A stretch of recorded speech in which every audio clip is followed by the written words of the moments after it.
That's how I should begin, because if I start soft, you'll think I'm exaggerating. You'll assume this is another tired story about shadows or sleep paralysis or some trick of the mind. It's not. This is about something that doesn't stay in your head or in your dreams or even in the room with you. It hides in plain sight, where you never thought to look.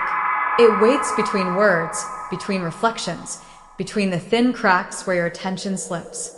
And once you notice it, you can't unsee it. I didn't believe it either at first. It started small, harmless, almost funny. I was scrolling late at night reading an article, I think. My eyes were tired, and the text blurred a little. I blinked, rubbed my eyes, and saw something that shouldn't have been there. A curve of a letter stretching, like it was bending toward the space beside it. Not like a glitch. More like something inside the words had leaned forward, trying to see me. I shook my head and laughed. I even screenshotted the page, thinking maybe my phone had a rendering bug.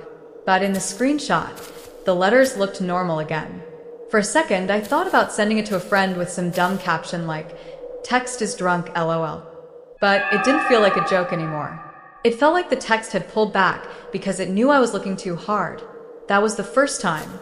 The second time was worse. I was reading a paperback, something old and beat up I found in a thrift shop. My eyes slid over the page, line after line, when I caught movement at the edge of a paragraph. The words didn't just sit there.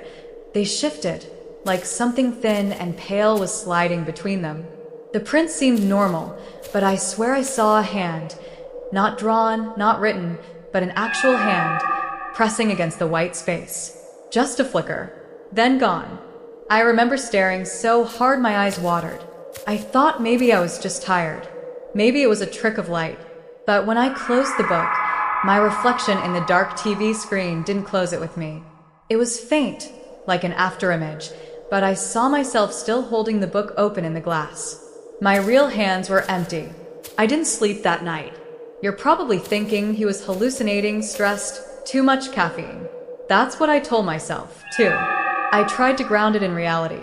Work stress, lack of sleep, whatever excuse made it less terrifying. But excuses don't hold up when the pattern keeps repeating. Everywhere I looked, there were small slips. A sentence in a news feed would stretch longer than it should, pulling into the margin before snapping back. A face in my reflection would blink half a second late. Once, I dropped my phone, and for a brief second, while the screen was black, my reflection stared up at me from the glass, eyes wide open, even though mine were squeezed shut, bracing for the hit. That's when I knew it wasn't random. Something was on the other side, waiting for the moments when I wasn't paying attention. I started avoiding mirrors, screens, even books, but you can't avoid words. They're everywhere, on packaging, signs, receipts, even your own notes. And between those words, in the gaps your brain usually skips over, it waits. I tested it once, stupidly. I wrote the same sentence over and over on a piece of paper. I don't believe in you. I don't believe in you. My handwriting started to slant, not because I was sloppy, but because the lines themselves tilted. The spaces between them widened, like a crack in the page. And from that crack, I saw the curve of a smile. Not ink, not graphite. Something alive. I burned that paper in my sink, but when the flames ate the edges, the smile stayed visible longer than the ash should have held shape. That was the night I realized I wasn't safe anywhere. The fear isn't just about seeing it. It's about what happens after. Because once you've seen it lean between the lines, it starts noticing you back. It starts learning your rhythm. When you blink, when you turn your head, when you skim past words without reading them, those little blind spots are where it moves. I didn't understand that at first. I thought ignoring it would work. I thought if I just avoided certain things, no late night reading, no mirrors in dark rooms, I'd be fine. But it doesn't need your permission. It slips in anyway. The first time it spoke to me, it wasn't with a voice. It was with my own handwriting. I keep a notebook on my desk, just for jotting quick reminders, groceries, deadlines, stuff like that. One morning, in my handwriting, between two grocery notes, there was a sentence I hadn't written. You looked too long. I froze. My pen was still on the desk where I'd left it. The words were fresh, darker than the older ink. My first thought was that someone had broken in, but the door was locked. The windows were locked. Nothing else was touched. I ripped the page out, crumpled it, threw it away. But when I opened the notebook again, the next page also had writing that wasn't mine. Don't throw me away. That's when I stopped trying to reason with myself. Something was real, and it was in my space now. I want to say I ran, that I packed a bag and left town, or went to stay with someone else. But fear doesn't work like that. Fear roots you in place. It convinces you to play along, to keep the routine, because maybe if you don't disturb it, it won't disturb you. So I stayed. I worked. I ate. I pretended nothing was happening. And every night, in the silence of my apartment, I could hear the faint scrape of something shifting in the margins of my books, my screens, my notes. Not loud, just enough to let me know it was there. And one night, when I couldn't take it anymore, I whispered into the empty room, "What do you want?" The silence stretched. Then, on the notepad beside me, a new line appeared, slow and careful, like it was savoring the answer. "To take your place." I stared at those 4 words until my vision blurred. My hand hovered over the page like I could smear them out, erase them, undo what had just appeared. But the ink didn't smudge. It was mine, my own handwriting, perfectly matched, right down to the crooked loop I always made in my lowercase a. I closed the notebook and pushed it across the table. It slid farther than I meant it to, falling against the wall with a soft slap. I didn't pick it up again. I didn't want to touch it. That night, I tried sleeping with every light on. I left the TV running just for background noise, some old sitcom reruns looping endlessly.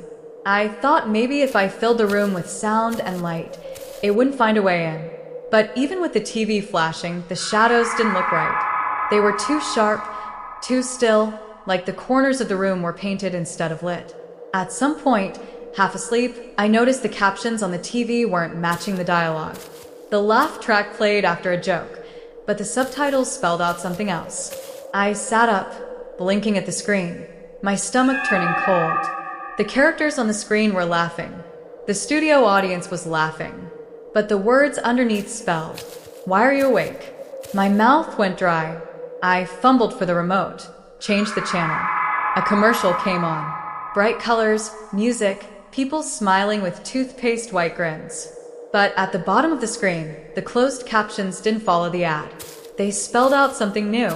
"You can't change the channel on me." The remote slipped from my hand. I yanked the power cord from the wall, and the screen went black. For a second, I thought it was over.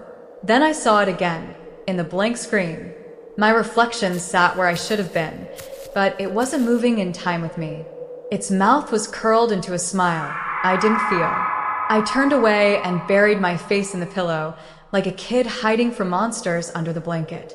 But even in the dark, I couldn't shake the thought that words were waiting for me, sliding into the cracks of silence, waiting for me to look again. The next morning, I almost convinced myself it hadn't happened. Almost. But the notebook was still on the floor where I'd shoved it. I thought about throwing it away, burning it, anything to erase it. Then a new thought came. What if it follows me anyway?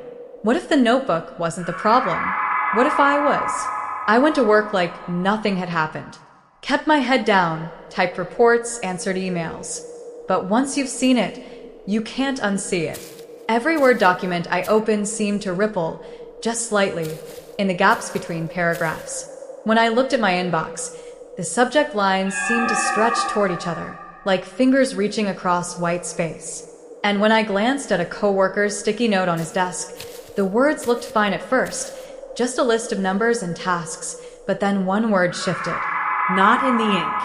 In the space between. A new letter seemed to flicker there, something unfinished, like a half-written invitation. I walked away before I could read it. By the end of the day, my head felt like it was buzzing. I thought maybe I needed to talk to someone, just say the words out loud, even if I sounded crazy. On the subway home, I opened my mouth, almost ready to tell the stranger next to me, "Do you ever see things between the lines?" But when I turned to him, he was already staring at me. His lips weren't moving, but I swear I saw words forming in the whites of his eyes. Small, Thin letters, writhing like worms. I got off 3 stops early and walked the rest of the way. Back at my apartment, the notebook was open on the table. I hadn't touched it. I hadn't even gone near it. But there it was, flipped to a fresh page. And across the top, in my handwriting, "You shouldn't ignore me." I slammed it shut, grabbed it with shaking hands, and stuffed it in the freezer like it was a cursed object I could lock in ice. My brain scrambled for logic. Cold kills ink. Cold stops reactions. Cold hides things. It was nonsense, but I needed to do something. Anything. That night, I didn't turn on the TV. I didn't touch my phone. I just sat in bed, staring at the ceiling. I told myself if I didn't read anything, if I didn't look between any words, it couldn't reach me. But the silence felt worse. My eyes traced cracks in the paint above me, and slowly, against my will, I realized the lines weren't random. They were shaping letters. I blinked hard, turned my face to the wall, but the pattern followed. The tiny chips in the plaster rearranged themselves into crooked words. "Don't turn away." I squeezed my eyes shut. The darkness behind my eyelids was safer, I thought. No lines there, no letters. But then, in the black, faint as chalk on a blackboard, the words scraped themselves into my vision. We're not outside anymore. My eyes snapped open. My heart hammered so loud I could hear blood rushing in my ears. I whispered, "What do you want from me?" The ceiling didn't answer. The walls didn't answer. For a long time there was nothing. And then, faintly, from the kitchen, I heard the scrape of something heavy sliding across the counter. I crept out of bed, every step shaking. The kitchen light was still on. The freezer door was open. My notebook sat on the counter, wet from melting frost, open to a new page. This time, the words didn't just say something. They gave me instructions. Right back. I stood frozen in the kitchen, the notebook spread open like a mouth waiting to swallow me. The words bled faintly into the paper, still damp from the freezer. My whole body screamed to throw it away, to rip it apart, burn it, anything. But my hands wouldn't move. They hovered over the page, trembling like they belonged to someone else. Right back. I whispered to myself, "If I don't, what happens?" The silence answered. Not silence, exactly. More like a weight pressing into the back of my skull, an expectation. Like the pause after someone asks you a question and refuses to blink until you respond. My hand went for the pen on the counter before I could stop it. I told myself I'd just test it. One word, just to see. I gripped the pen so tight my knuckles ached, then scrawled on the page in sharp, messy letters. "Why?" I set the pen down like it was hot. My chest was tight, my pulse in my throat. For a long moment, nothing happened. Then, as I stared, the ink began to spread. Not like normal bleeding on wet paper. This was deliberate. The letters thickened, reshaped themselves, until new words curved beneath mine. Because you are already mine. The pen rolled across the counter. I backed away, shaking my head. "No," I whispered, though I wasn't sure who I was talking to. I'm not yours." The notebook flipped a page on its own. Paper whispering against paper. Another blank sheet. Another space for me. I didn't touch it. I went back to bed, pulled a blanket over my head like I was 10 years old again. The notebook stayed in the kitchen, but I could feel it, waiting. The words pressed against the inside of my eyelids when I tried to close them. Right back, right back, right back. By morning, I hadn't slept. My phone buzzed with a message from my sister. "Hey, you good? You sound weird lately." I typed out a reply, erased it, typed again. Everything felt wrong. If I told her the truth, she'd laugh, or worse, think I'd lost it. So I just wrote, "Yeah, fine. Just tired." When I set the phone down, I noticed the space between my words in the text bubble. It seemed darker than usual. My own message stretched, just slightly, like something was leaning against the walls of the sentence from inside, pushing outward. I shut the app and shoved the phone in my pocket. At work, I couldn't focus. I caught myself staring at the lines in spreadsheets, waiting for them to shift. Every margin in every report looked alive. When I printed a document, I swore I saw shadows moving between the lines, like tiny fish darting through water. I threw the paper away before anyone else noticed. That evening, when I came home, the notebook wasn't on the counter where I'd left it. My stomach dropped. I searched the apartment, under the table, on the floor, by the couch. Nothing. Finally, I found it sitting on my pillow, waiting. Open. This time, it wasn't a command. It was a question. Do you want me to stop? I swallowed hard. My hands shook as I picked up the pen. I thought about saying yes, begging, but something in me hesitated. What if answering gave it more power? What if silence was safer? But silence hadn't worked before. So I wrote, yes. Leave me alone. Ink shifted, curling under my words. That isn't what you want. I clenched the pen until it nearly snapped. You don't know what I want, I muttered. But deep down, a seed of doubt gnawed at me. Did I want it gone? Or was there a part of me that needed this? Needed proof I wasn't just imagining everything? The notebook flipped another page. Let me show you. I told myself not to answer. I shoved the notebook back into the freezer, slammed the door shut. I didn't want to see what show you meant. That night, I dreamed. Or maybe I didn't. It felt too real. I was standing in a narrow hallway, walls made of paper. Ink ran down the seams like veins. Every time I moved, letters squirmed beneath my feet, forming words just long enough for me to almost read them before they slipped away. At the far end of the hallway, I saw myself. Or not me, a reflection, standing with its hands at its sides, smiling with my mouth but not my eyes. Its lips moved, and the words appeared in the paper around me. See? You're already here. I jolted awake, drenched in sweat. The freezer door was open again. The notebook was gone. I searched the apartment like a madman, tearing through drawers, ripping open closets, even pulling the cushions off the couch. Nothing. My chest burned with panic, every nerve screaming. Finally, in the bathroom, I saw it. Not the notebook. The mirror. Words were scratched faintly across the glass, as if drawn with the tip of a fingernail. Check between the lines. I staggered back, nearly tripping over the rug. My reflection didn't move. It stayed frozen, its head tilted just slightly to the side, watching me. I ran out of the bathroom and slammed the door. My breath came ragged. I pressed my palms against the wall, trying to ground myself. I was shaking so hard I thought I might pass out. Then I heard it, from behind the bathroom door. The sound of pages turning. The notebook was in there, waiting. And whether I wanted to or not, I knew I was going to open it again. I stood outside the bathroom for what felt like an hour, forehead pressed against the wall, hands clenched so tight my nails dug into my palms. Every few seconds, I heard the sound again, the faint, deliberate turn of paper. I told myself not to open the door. I repeated it like a mantra. Don't open it. Don't look. Don't feed it. But the sound gnawed at me. Because what if it wasn't the notebook? What if it was something else in there? Something worse? My hand found the doorknob on its own. I twisted slowly, heart thudding so loud I thought it might shake the walls. The door creaked open. The light was off, but I could still see.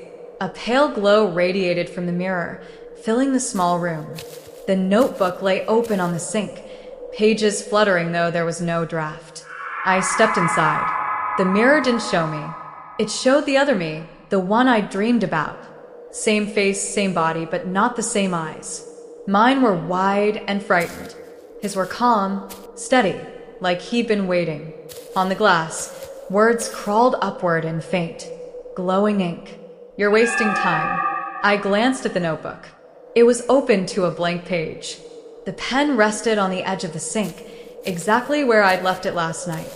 My reflection moved its lips. No sound, just movement. The words formed in the notebook at the same time, neat and careful. I can help you. My throat closed. I whispered, help me how? The pen didn't move, but the page filled anyway, letters blooming like bruises. You're tired. Everyone thinks you're breaking. They don't see you. They don't listen. But I do. I'm the only one who does. I shook my head, backing toward the door. You're not real. You're just in my head. The reflection smiled.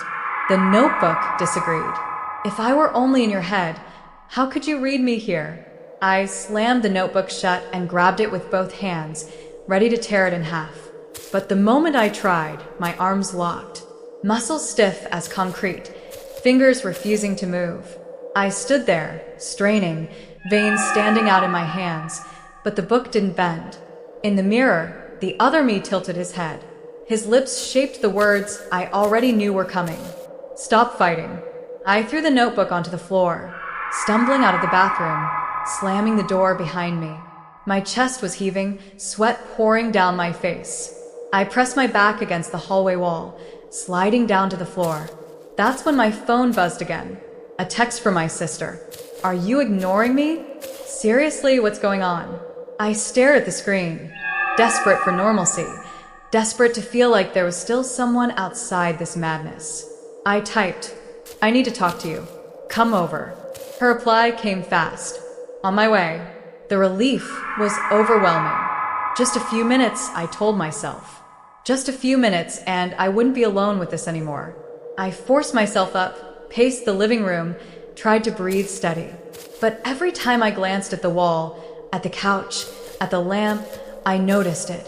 The tiny slivers of space, the shadows slipping between.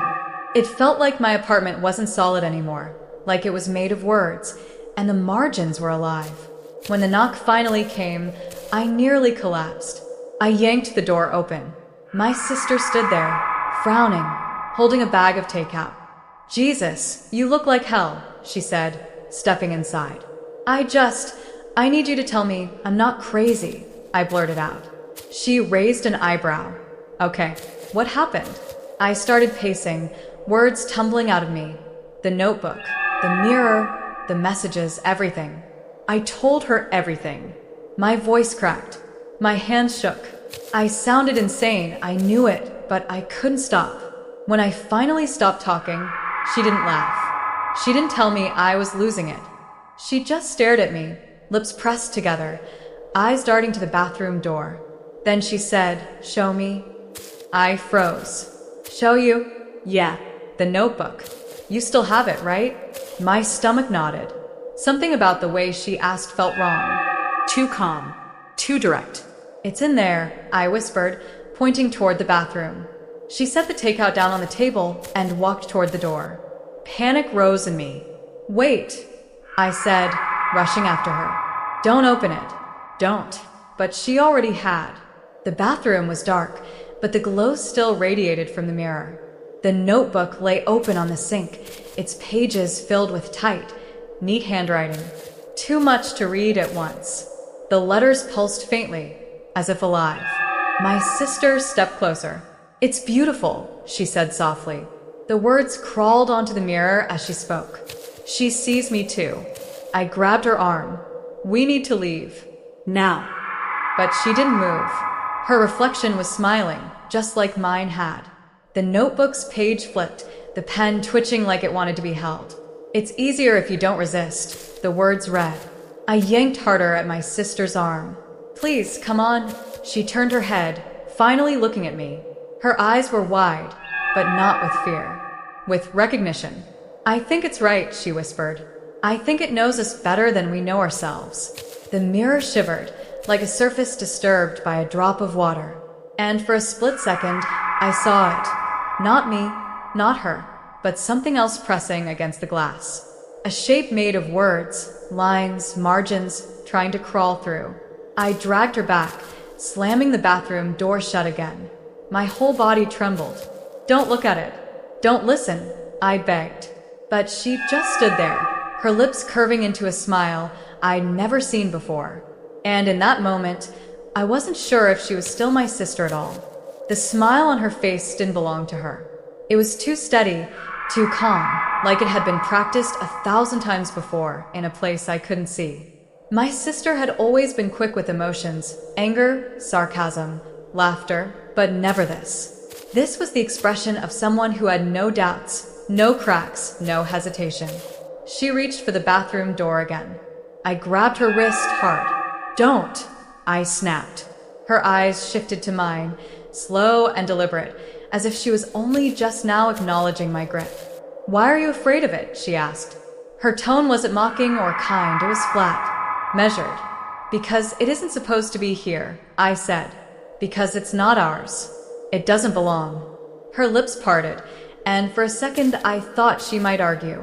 But instead, she said, "Maybe it always belonged." Then she pulled her arm free, too easily, like my strength meant nothing to her. The silence between us stretched thin. I didn't recognize her anymore. I backed away, retreating toward the living room. "You need to leave," I said. My voice cracked on the last word. She tilted her head. "You asked me to come." "I know. I was wrong. I can't." My throat closed up. I wanted to say I can't lose you to it, but the words wouldn't come out. Saying them felt like giving them permission. She didn't argue. She just picked up the notebook from the floor, cradling it against her chest like it was fragile, precious. She brushed her hand over the cover as though she'd owned it forever. And then she sat on the couch, calmly flipping to a blank page. "What are you doing?" I demanded. She didn't look up. Listening. The pen lifted, not in her hand, by itself. It scratched across the page, words forming so fast I couldn't follow. I lunged forward, trying to grab it, but she pressed her palm flat against my chest. She didn't push hard. She didn't need to.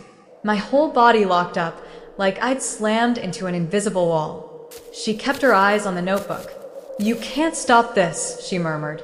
I wanted to scream, to tear it away from her, to drag her out of the apartment and make her remember herself.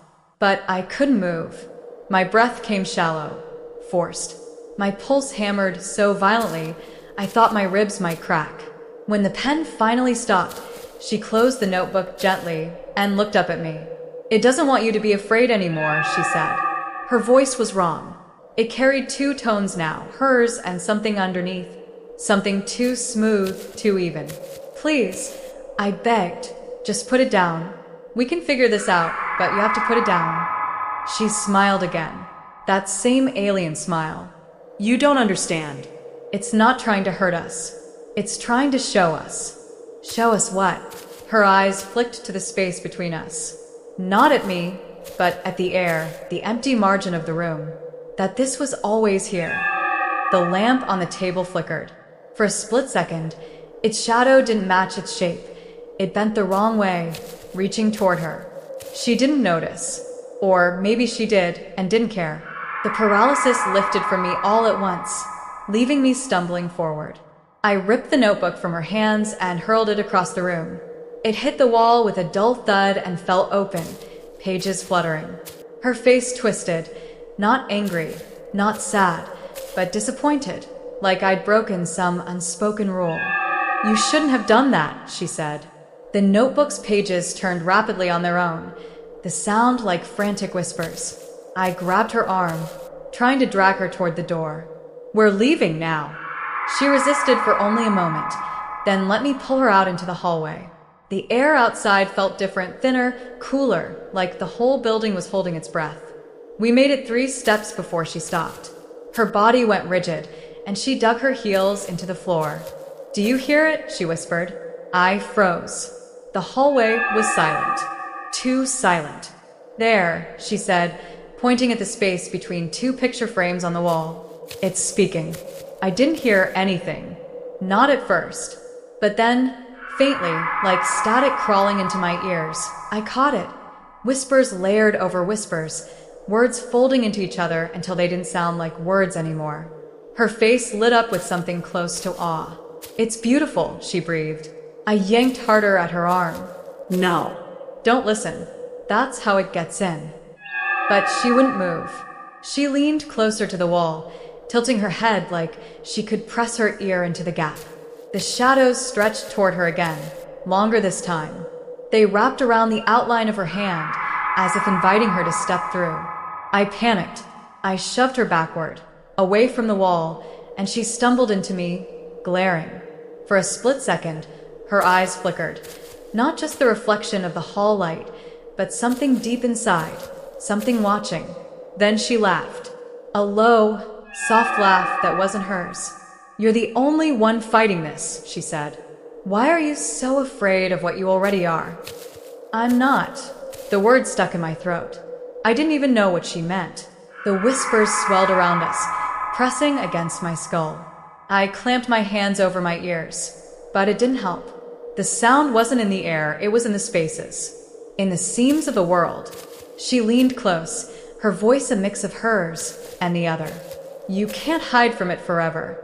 Sooner or later, you'll have to see. I shoved past her, stumbling toward the stairwell. My only thought was escape. If I could get outside, if I could put enough distance between us and that thing, maybe I could think again. But as I reached the top of the stairs, I froze. Every gap between the steps was wrong. The shadows beneath them didn't line up. They bent, twisted, stretched upward, like arms waiting to pull me down. Behind me, my sister's footsteps were slow, deliberate. Not chasing, just following. You don't need to run, she said.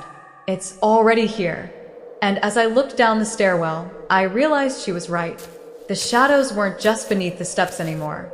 They filled the entire shaft, thick and alive, rising toward me like smoke with teeth. The stairwell wasn't supposed to look like that.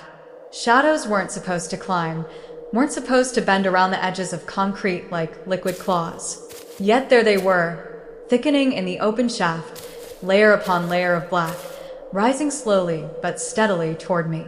I gripped the railing so hard the metal cut into my palm. My brain scrambled for logic, faulty lights, hallucination, stress, but none of that explained the movement. Shadows don't move on their own. Behind me, my sister's footsteps came closer, steady, patient. Don't be afraid, she said, her voice calm and wrong. I whipped around. Stay back. My words echoed too loudly in the stairwell, bouncing off concrete until they sounded like 100 voices shouting them at once. She stopped on the landing, tilting her head. The light above flickered, and in the split second of darkness, her outline blurred, as though another shape had stepped into her skin. When the light steadied, she was smiling again. You keep fighting the wrong thing, she said. It's not the shadows. It's what hides inside them. The blackness surged upward, swallowing the steps below. The sound of it was like paper tearing and bones grinding at the same time.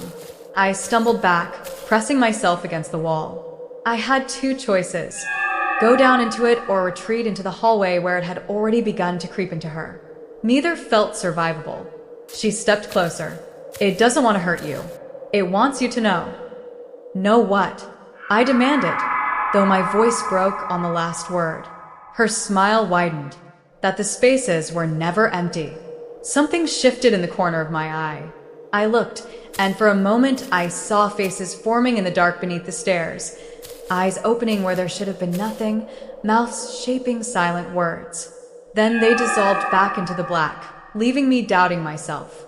I turned and bolted up the stairs, away from the rising dark. My lungs burned as I climbed, each step creaking under my weight. Behind me, her footsteps followed, unhurried. She wasn't chasing me. She didn't need to. By the time I reached the next floor, I was shaking so badly, I nearly missed the handle to the door. I shoved it open and staggered into the hallway. It looked normal, too normal. Bright lights, clean white walls, nothing out of place. But the silence was wrong. No TVs. No muffled conversations. No hum of appliances through thin apartment walls. Just stillness. I ran to the nearest door and pounded on it. Hello? Is anyone home? My voice cracked. Please. No answer. Not even movement behind the door. I tried another, and another. Nothing. The building felt empty, like we were the only two people left in it.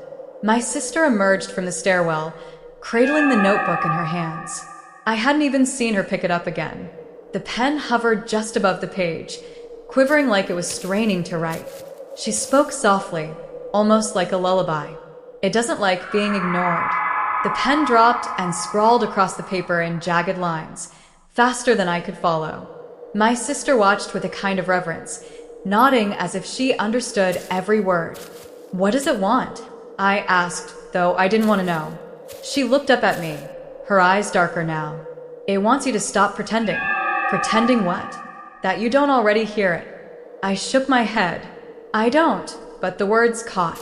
Because I did. Even now, in the silence of the hallway, I could hear the faint whisper threading between the hum of the lights and the quiet tick of my pulse.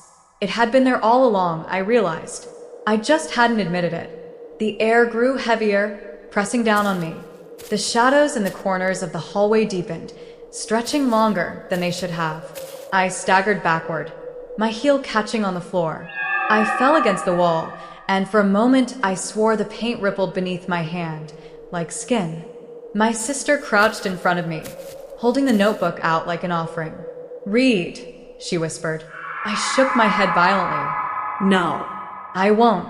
Her expression softened, almost tender. "It's already inside you. Reading just makes it easier." I pushed myself to my feet and stumbled past her, running down the hallway toward the far exit. The fluorescent lights flickered overhead, stuttering in and out like failing eyes. With each flash, the hall seemed longer, stretching farther away. When I finally reached the end, the exit door was gone. Just smooth wall. I froze, heart hammering. I turned back. The hall behind me was no longer straight. It bent in impossible angles, corners folding where none had been before. And at the far end, my sister stood, watching me. The notebook in her hands pulsed faintly, like a heartbeat. I pressed myself against the wall, gasping for air. My chest felt tight, but not from running. From something else. Something pressing from the inside. A thought whispered in the back of my skull, not in my voice. "Stop running. Stop pretending. Let it through." I slapped my hands against my ears, but it didn't help. The voice wasn't out there. It was in here. My sister started walking toward me, slow and steady. Each step echoed louder than the last. I backed away, but the hallway folded again, forcing me toward her. The walls seemed closer now, squeezing tighter, as if the building itself wanted to guide me into her arms. She stopped just a few feet away. Her smile was calm, steady. "It chose us," she said. "Don't you see? Out of everyone, it picked us."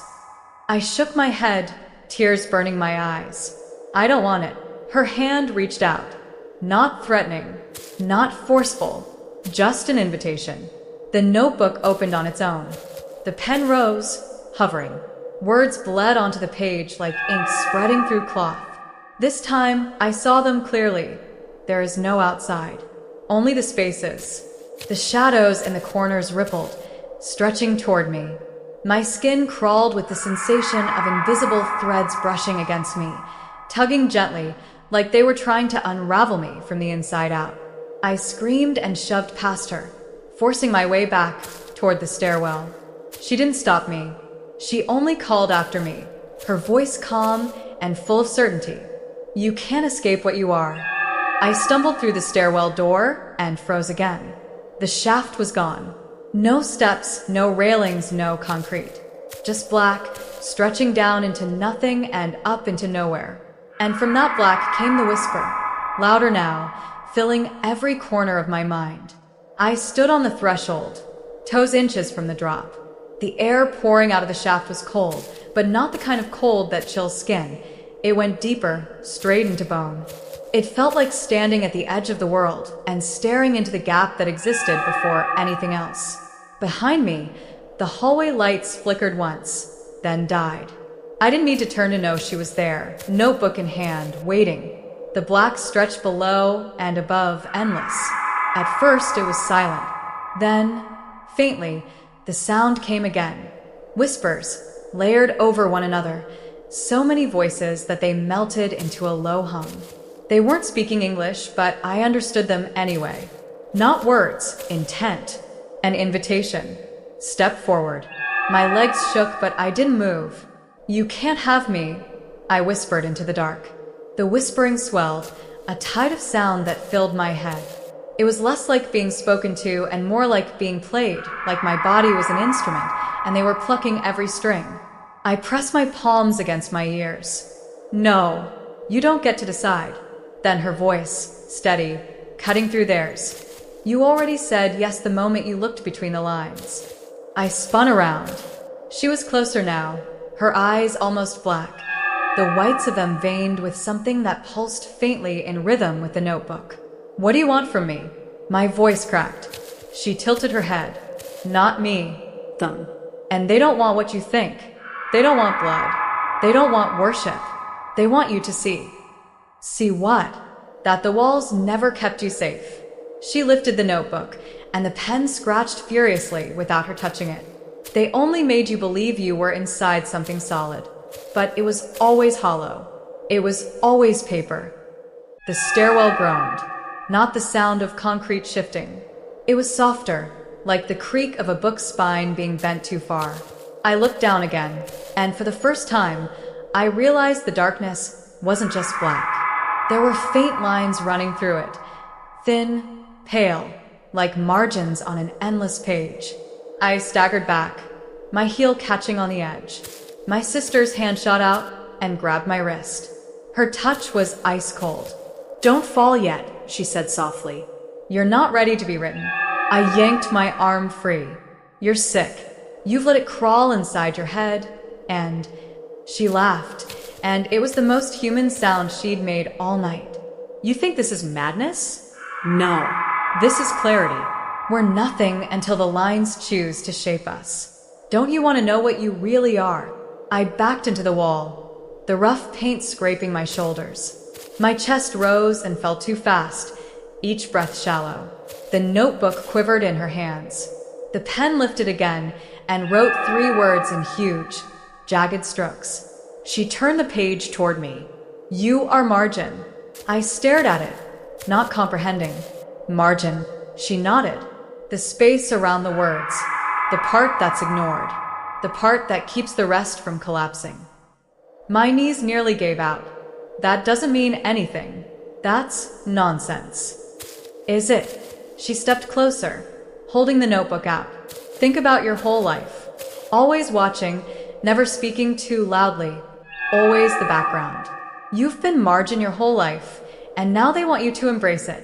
Her voice was almost gentle, coaxing, but the black behind me surged upward, reaching for my ankles. Faces bloomed in it again, stretching and vanishing, eyes rolling open with hunger. I shoved myself away from the edge, darting past her into the hallway. The hall was wrong again. It bent like wet cardboard, angles folding where there shouldn't be any.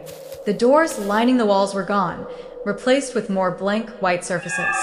The ceiling pressed lower than before, as if the space were shrinking. I ran anyway, pounding down the twisting corridor. My shoes slapped against the floor, each step echoing like it was inside a hollow box. The whispers followed, pressing into my skull. Stop running. Stop wasting space. Become margin. Hold the shape. I shoved my hands over my ears again, but it was useless. The voice was inside. At last, I slammed into something that looked like another door. No handle, just a seam. Desperate, I shoved at it with my shoulder. To my shock, it swung open. I spilled into a room I didn't recognize. It wasn't like the apartment or the hallway. It was bare, the walls pale gray, no windows, no fixtures. The floor stretched smooth and seamless, like polished stone. In the center sat a single chair. The notebook lay open on the chair, waiting. My stomach twisted. I took a step back toward the hall, but when I turned, the door was gone. Only smooth wall. The whispers thickened. Sit. Read. Accept. I dropped to my knees, covering my face. No. No, I'm not doing this.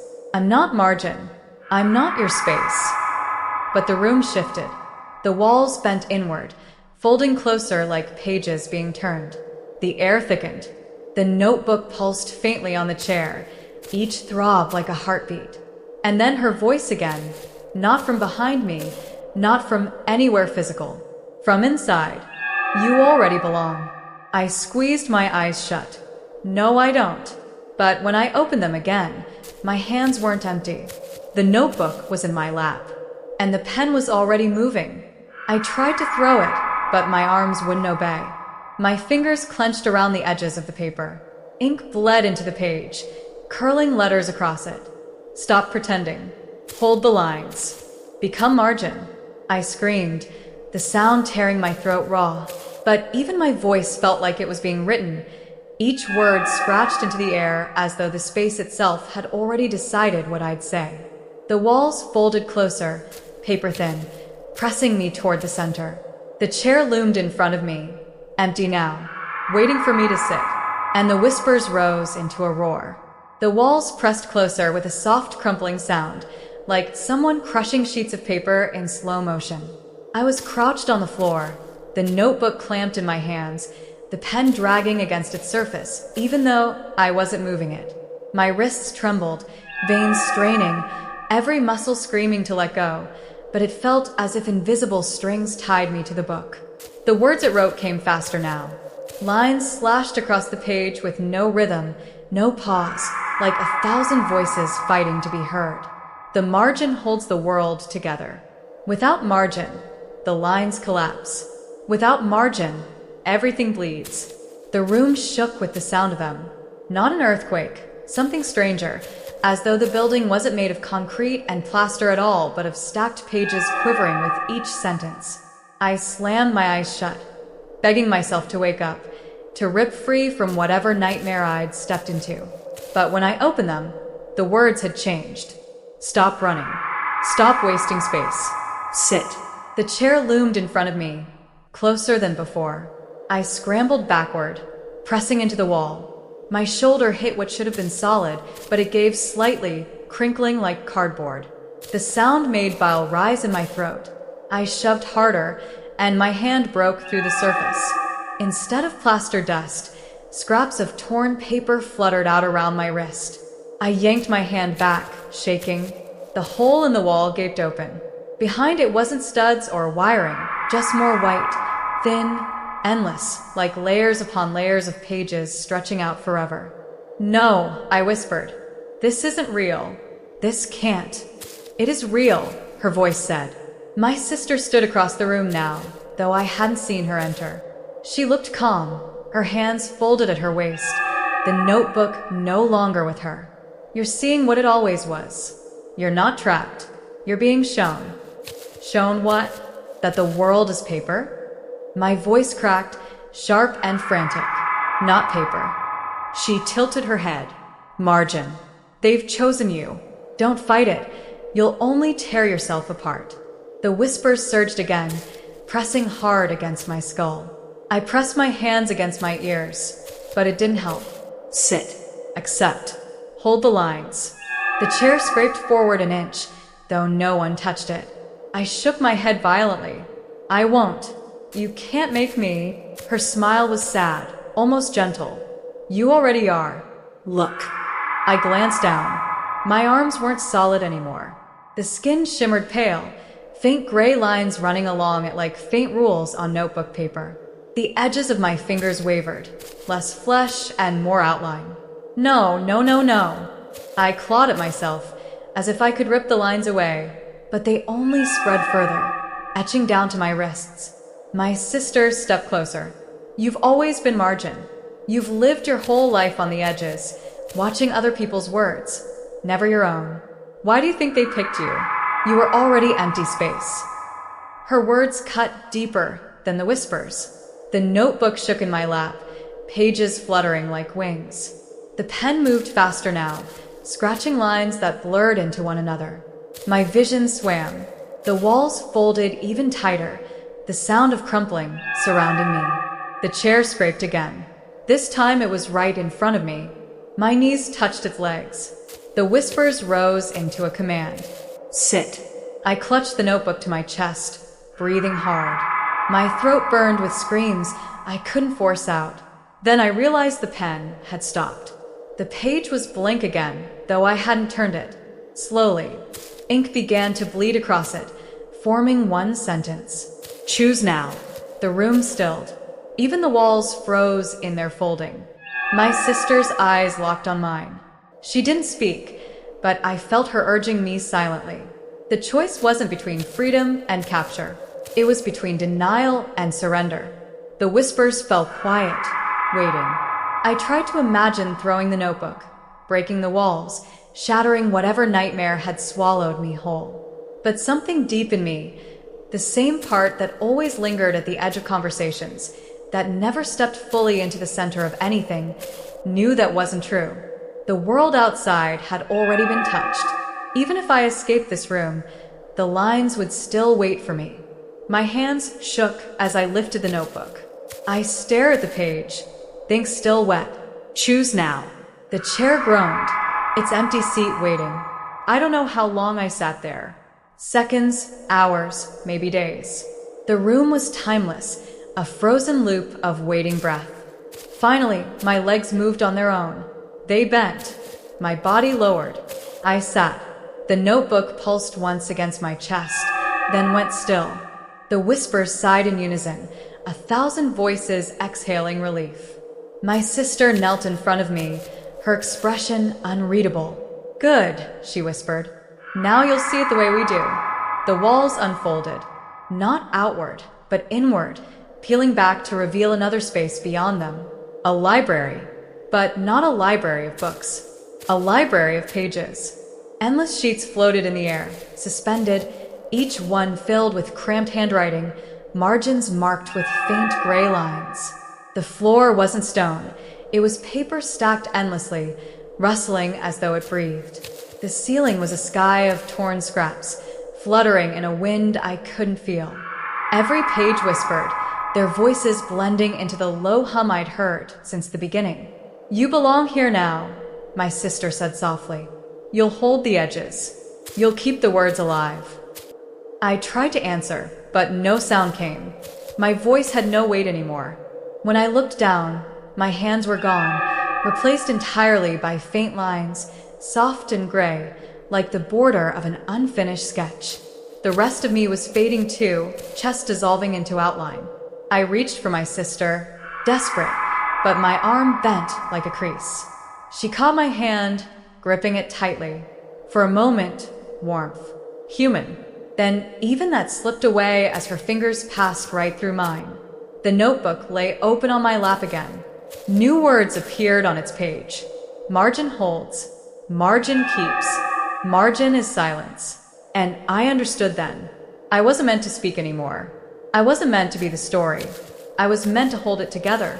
The library spread out before me in silence, though silence didn't feel like the right word. It was too full, too heavy, as if the absence of sound pressed harder than noise ever could. Pages floated in the air like pale lanterns, swaying gently in currents I couldn't see. Every one of them whispered, but not with words I understood. The sound was closer to the brushing of pencil across paper, soft and endless, filling every corner. I looked at my sister. She still stood whole, untouched by the gray that consumed me. But her outline flickered, faint threads of ink running along the edges of her body. She noticed me staring and gave a faint smile. I was chosen long before you. It just took you longer to see it. Chosen? My voice came out thin, brittle, like something written faintly in pencil rather than spoken. Even hearing it startled me. She nodded. The lines need keepers. People who live between people who already know what it's like to be invisible. That's why it's us. We were never the story. We were always the space around it. Her words cut sharp. I wanted to argue, to deny that I had lived invisible, that my whole life had been a margin. But memories unfolded whether I wanted them to or not. Standing alone at school dances, eating lunch in quiet corners, watching conversations ripple around me while I hovered just outside. Every missed chance, every unsaid word, every step back instead of forward. The world had always treated me like blank space. And maybe, I thought bitterly, maybe I had let it. The whispers rose again, louder now, and I understood pieces of them this time. They spoke of balance, of the danger of words without space, of ink drowning itself in chaos. The lines could not stand alone. They needed the margins to hold them. Pages fluttered around me, drawing closer, circling like birds. I reached out instinctively, and one drifted into my palm. The paper was warm, almost alive. The handwriting cramped across it trembled slightly, as if the words were breathing. I read the first line.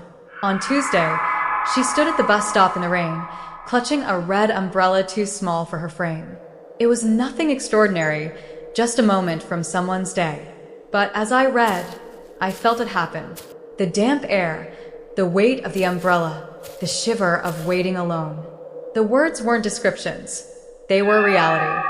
That person existed because the page held her, and the page existed because someone kept its edges safe. My chest hollowed further.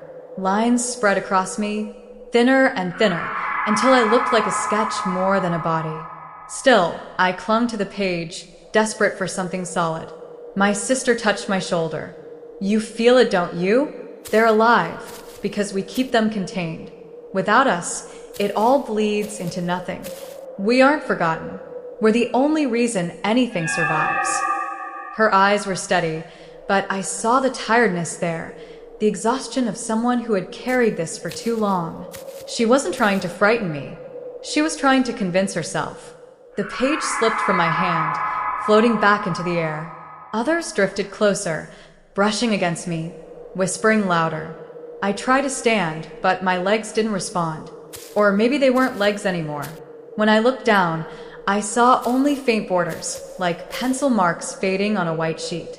The chair beneath me wasn't wood now. It was just a thick black line, holding me in place like part of a drawing. Panic clawed at me. No. I don't want this. I don't want to disappear. My sister leaned down, her face inches from mine. Her voice softened. You're not disappearing. You're becoming what you were meant to be. You'll never be center, never be story, but you'll hold it all together. That's not nothing. That's everything. I shook my head violently. I didn't choose this. The notebook opened again in my lap. A single line appeared. You did when you sat. The truth of it sank into me. I had sat down. I could have fought longer, could have clawed until my nails tore away, could have hurled the notebook into the void. But I didn't. I sat. And now I was margin. The whispers surged, drowning my thoughts. The pages swirled faster, filling the space with their hum. Each one brushed against me, pulling pieces of me away. My outlines stretched thin, fading into the same gray as the margins etched along every page. I tried to scream, but no sound came. My mouth moved, my throat strained, yet all that emerged was a faint scratch, like a pencil dragged too lightly across paper. The notebook wrote again, though I no longer held the pen. Margin holds. Margin listens. Margin waits. The chair tightened around me. I wasn't sitting in it. I was part of it, a border drawn to keep it from floating away. My hands pressed flat against the notebook, though they weren't hands anymore, just lines, faint but steady. Through the blur of fading sight, I saw my sister watching. Her eyes were wet, but she didn't cry. She only whispered, "I'm sorry," and then she turned and walked deeper into the library. The pages followed her, parting around her like a tide. None came near me anymore. They hovered at a distance, safe within the boundaries I now formed. And that was when I understood. I wasn't meant to read them. I wasn't meant to touch them. I wasn't meant to live among them.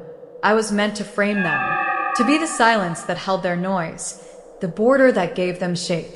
I was meant to stay here, forever. The whispers calmed, steady now, as though satisfied. Margin keeps. Margin is silence. Margin endures. I closed my eyes. Or maybe they closed for me. When I opened them again, the library hadn't changed. Only I had. I wasn't me anymore. I wasn't anything except space between the lines. And the story went on page after page, without me. I don't know how long I stayed like that. Time doesn't work the same here. Minutes, hours, days. They don't exist when you're nothing more than the empty space that shapes other things. The stories moved, breathed, lived, while I remained still. Always still. The pages kept turning. I saw faces flicker across them. Smiles, tears, violence, love. People I had never known lived their lives in ink, and though I couldn't reach them, I felt them. Every laugh tugged faintly at the borders of my body. Every scream pressed like weight against me. Their world touched mine only when they pushed against the edge of their words, brushing the place where I waited. At first, I thought I could count them. Each page seemed separate, each story its own. But soon I understood the truth. They weren't separate at all. They were fragments of one enormous story, endless and unbroken, stretching far beyond sight. My sister had called it the library, but that word was too small. It was a universe written into being, every star, every person, every second carved out in ink. And me, I was just the thin line keeping it from falling apart. That knowledge burned inside me. I wanted to fight it, to tear myself free, but there was no body left to fight with. No voice left to scream. All I could do was wait. Sometimes my sister appeared. She moved through the aisles like she belonged, her steps quiet but sure. She never looked at me directly anymore. Maybe she couldn't see me, or maybe she refused to. Once, though, she paused close by, resting her hand on the corner of a floating page. "I tried to warn you," she whispered, "but maybe you'll do better than me." Her words haunted me. Better how? What did she mean? She didn't explain. She never did. She only disappeared deeper into the lines, her figure swallowed up by the endless white. Alone again, I searched for something to hold on to. That was when I noticed them, the faintest shadows moving along the edges of the margins. Not words, not pages, not stories. Shapes, Like people. thin outlines, barely visible, pacing back and forth, pressed flat as if trapped inside the borders. At first, I thought they were tricks of my fading mind. But as I watched, they grew clearer. Dozens of them. Hundreds, all staring outward, all stuck where I was. Some pressed their palms against the margins until their fingers blurred into smudges. Some just stared at the stories they framed, eyes hollow. And then I realized what I was seeing. I wasn't the first. This wasn't just me.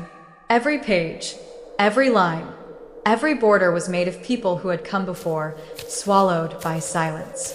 My sister was right. We weren't forgotten.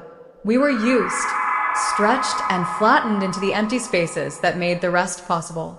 The margins weren't absence. They were us. The whispers that filled the library shifted then, louder, almost gloating. Margin is sacrifice. Margin is many. Margin is never alone. I wanted to scream at them, to deny it, to rip myself free. But the truth was already inside me. I could feel the others, their despair tangled with mine, their hopeless acceptance pressing against me from all sides. We were bound together, not in unity, but in shared emptiness. And then something worse happened. A boy appeared on a page in front of me, his hair damp from rain, his hands trembling as he tried to light a cigarette. I watched him fumble with the lighter, sparks dying again and again. He muttered under his breath, cursing softly, then shoved the lighter back into his pocket. He didn't notice me. He couldn't. But as his outline wavered, as the words describing him bent too close to the edge, I felt a pull deep inside me. I held him back, not with choice, not with effort. Just by existing where I was, I kept him from sliding off the page into nothing. He would never know. He would go on smoking, laughing, crying, all because I, silent, invisible, had given him a frame. The weight of it crushed me. That was the moment I understood fully. I wasn't just space. I was responsibility. Every story depended on me.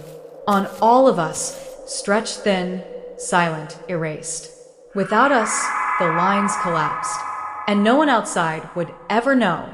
I don't know if my sister still remembers who she was. Maybe she's been here longer than she admits. Maybe the lines wore her down until she forgot. I feel them working on me already. The edges of my memory blur. My name slips further away each day. Soon I'll be nothing but border, no thought, no will, no memory. Just the quiet that keeps the noise alive. I try to resist, to cling to what's left of me. I think of our home, of the way the floor creaked in the hallway, of the chipped mug I always used. I think of the nights I lay awake, staring at the ceiling, wondering if I would ever matter. And now, cruelly, I do matter, but not the way I ever wanted. The whispers coil around me, soothing and merciless. Margin keeps, margin holds, margin waits. I don't know if anyone outside will ever hear me. Maybe they'll read these words someday, Feel the weight behind them. Sense the truth hidden in the spaces. Maybe they'll look at a blank margin and wonder what lives inside it. If you do, remember this. The story is never just the words. It's what surrounds them, What holds them steady? what you think is nothing is someone. Someone like me. And if you stare too long into that silence, if you let yourself listen to what whispers between the lines, you'll feel it too. The pull. The choice. The chair waiting for you to sit. And if you let yourself belong to the quiet, then you'll join us. You'll become margin. And the story will never let you go.